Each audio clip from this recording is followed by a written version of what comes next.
அன்பான தேவ பிள்ளைகளே, ஆண்டவர் இந்த 11வது தேதியில் சோதனை காலமெல்லாம் நான் உன்னோடு கூட இருப்பேன் என்று கர்த்தர் வாக்கு கொடுத்திருக்கிறார் இல்லையா?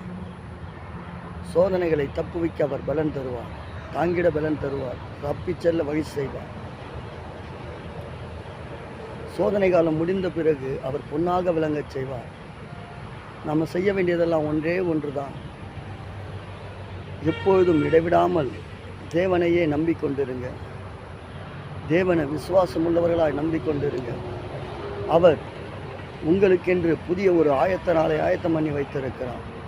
அந்த நாள் வருகிற பொழுது உங்களுடைய சுகவாழ்வை துளிர்க்க பண்ணி ஆச்சரியமான பாதையிலே நடத்துகிற யெகோவா தேவனவர் என்றென்றைக்கும் உங்கள் பக்கத்தில் பக்கபலமாய் இருந்து உங்களை தப்புவித்து, நானே உன் பரிகாரி, நானே உன்னை தப்புவிப்பவர், நானே உங்களை தாங்குகிறவர் என்று சொல்லி உங்களுக்கு வாக்கு கொடுத்து அந்த வாக்குத்தத்தத்தை நிறைவேற்றி ஆசீர்வதிப்பார். ஆமென்.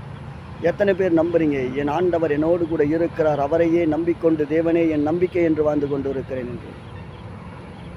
தேவனை நம்புகிறவர்களை கர்த்தர் கைவிட்டதாய் சரித்திரமே கிடையாது. சோதனை காலத்தில் வீண் வார்த்தைகளை பேசாதீங்க, கோபப்பட்டு எந்த வார்த்தைகளையும் பேசாதீங்க.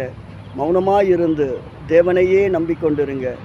உங்கள் முழங்கால் கர்த்தருக்கு முன்பாக எப்போதும் முடக்கப்பட்டு, என் தேவனே எனக்கு இறங்கும், என் கர்த்தாவே நான் உம்மையே நம்பி இருக்கிறேன் அப்பா, என் வாழ்வு காலம் உம்முடைய கரத்தில் வைக்கப்பட்டு இருக்கிறதப்பா, நீர் எதை செய்கிறீரோ அதை செய்வேன், நான் உம்மோடு கூட நடக்கிற உன்னதமான ஒரு வாழ்க்கையை கொடுங்கப்பா, நான் உம்மை நம்பிக்கொண்டிருக்கிறேன் என்று சொல்லி தேவனோடு கூட உங்கள் உறவை அதிகப்படுத்துங்க.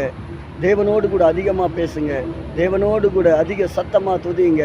கர்த்தர் உங்களை விடுதலையாக்கி உங்கள் சூழ்நிலைகளை மாற்றி உங்களை ஆசீர்வதித்து பொன்னாக விளங்கச் செய்வார். God bless you.